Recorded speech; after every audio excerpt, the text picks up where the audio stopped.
Welcome back to Turning Hard Times to Good Times. I am your host, Jay Taylor, and I'm really pleased to have Ivan Bebek, the Executive Chairman of Auryn Resources, with me once again. Ivan has had a very successful track record, along with his partner, Sean Wallace, over the years. They've made shareholders of companies like Caden Resources and Nisanko Gold a lot of money. Ivan is a co-founder and co-chairman of another company that I expect I will be covering sometime in the near future in my newsletter called Torque Resources. And I do think that anything that Ivan is involved with is worth at least taking a look at, so I hope you'll pay close attention to hear what Ivan has to say today.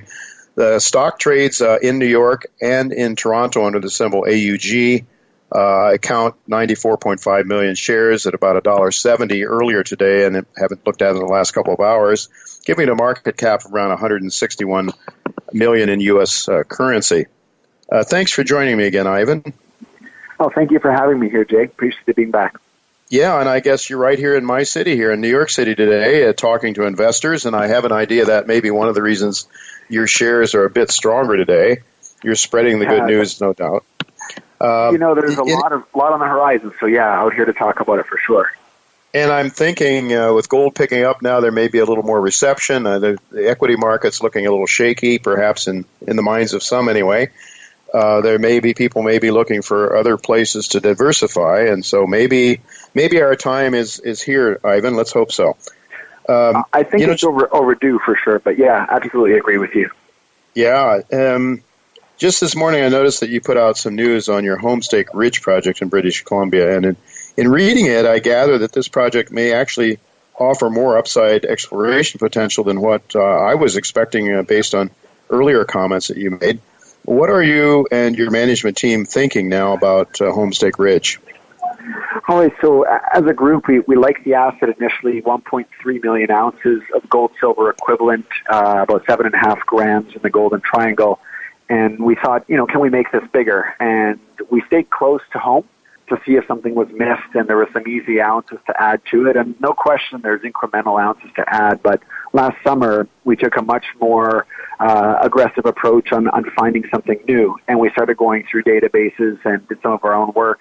And we found 2 new areas that have up to half a kilo silver, up to 11, 15 grams gold. And these areas represent exciting targets. And, most places you'd say, some high grade, it's exciting, but the Golden Triangle, as you very well know, hosts some of the world's largest. And because we have 1.2 million ounces, 7.5 grams of high grade to start with as a deposit, going away from the deposit, we found we might be able to double or triple that. And this is something that we wanted when we first got there.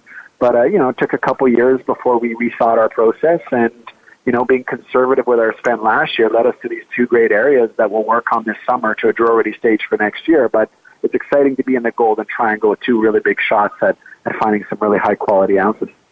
Yeah, and if you start out with some high-grade ounces, perhaps, incrementally you add more ounces, the economics really work out well. Of course, we're way ahead of this. You're not going to be drilling yet this year yet. It's just this is really greenfields exploration, but with a lot of promise, the way it sounds to me. Yeah, it's greenfield in the right address. When you look for these things, Jay, you want to look for it in Nevada. You want to go look for copper gold in Peru. You want to look in, Red Lake, in these kind of areas. But the Golden Triangle is one of the most robust in terms of deposits it's delivered. And so that being said, it's early stage. You see some gold showing up and some silver showing up, but the picture's already there. We just want to know how big it could be. And, new targets that are away from your deposit give you a chance to do a lot more than do the incremental. You might be able to double or triple, and that's the first time we've seen this look out of the project. So we're really excited about it. Yeah. Last time we talked to you, you talked a little bit about the artificial intelligence that you're using in Committee Bay.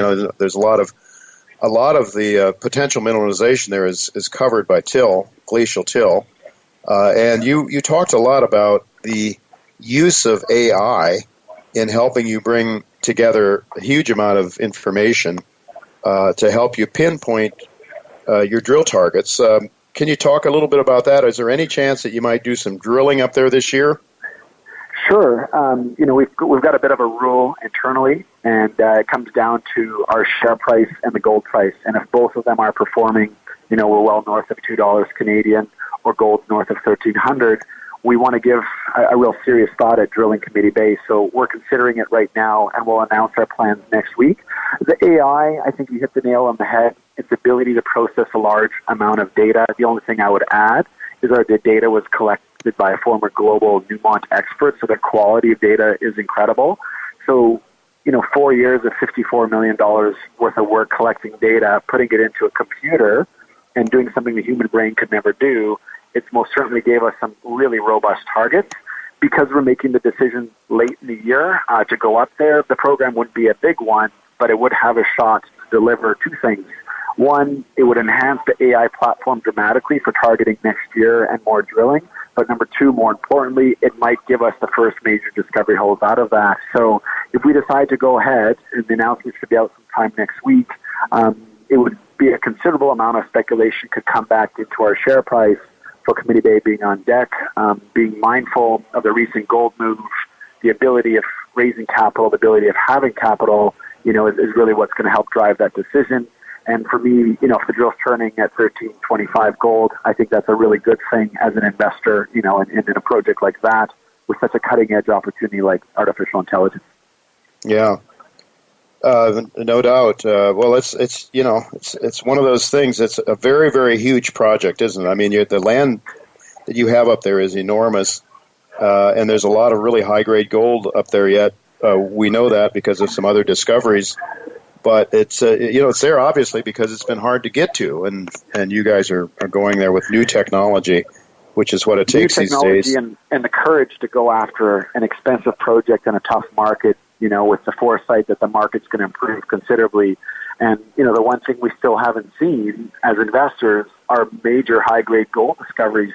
Again, the last one I could think of is Amaruq, 6 million ounces of 6 grams per ton, which is nearby us in Committee Bay in the last decade.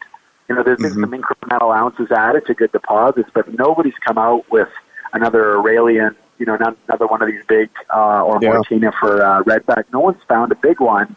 And this project, it's a big trend, as you've pointed out, Boston to New York, 300 kilometers long. But we trained the AI off our Three Bluffs deposit to predict the high-grade gold at a 99% efficiency. So I'm on the edge of my seat saying, hey, does this really work? If we're right, that whole belt opens up. We're not going to go test the whole belt this program. We're going to focus on a few targets that are nearby our deposit, because if we get to 4 or 5 million ounces between Three Bluffs and one of these new targets that are nearby, then you have a mine and you go the distance. So spectacular opportunity. The first look at a drill bit following up on the AI could come this summer.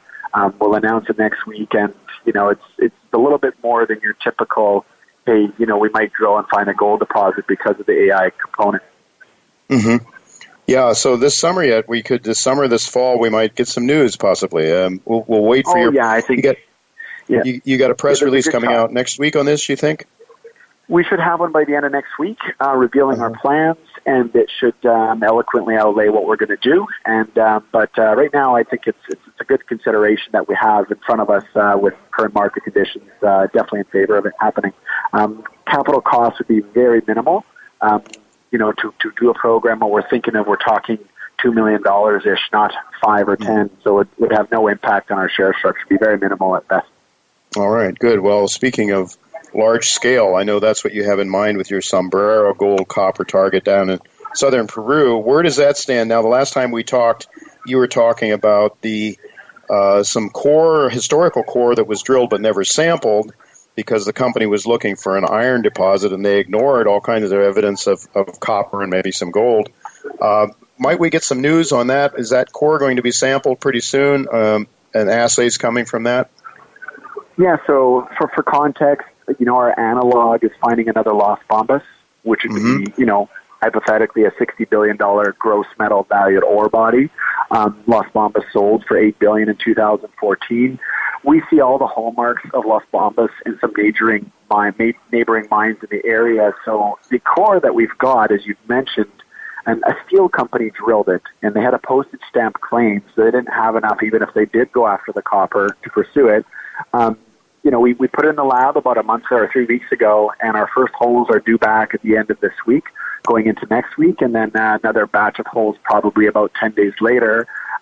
The answer that these holes are going to give us If we see the same grade that we see on surface in the 232-meter trench, a 0.5% copper, if we see the same grade in the third dimension, simplistically, it would mean that the third dimension is legitimate, and it would de-risk the possibility of this being another Las Bambas considerably, based on the areas that we've worked, the outcropping that we've sampled, and the areas we've been able to access and sample. This would be a huge discovery, not just for us, but for the market, that we're at the start of something like a Las Bambas and something the market hasn't seen. So for us, we're losing a lot of sleep because these are the last few days before the results will start coming in. And we hope to have a press release out early next week, provided all is well with the results, which we don't see why it wouldn't be. And the world will get to see for the first time ever if this is the start or not to something substantial. But, copper, by nature is homogeneous, and what you find on surface is generally replicated subsurface. The risk you have in some copper systems is the top can be enriched and there may not be copper roots. You may only have it in the oxide, but not on the sulfide. Mm-hmm. And from what we've seen so far on the project, we've seen copper occurring both in sulfide and oxide.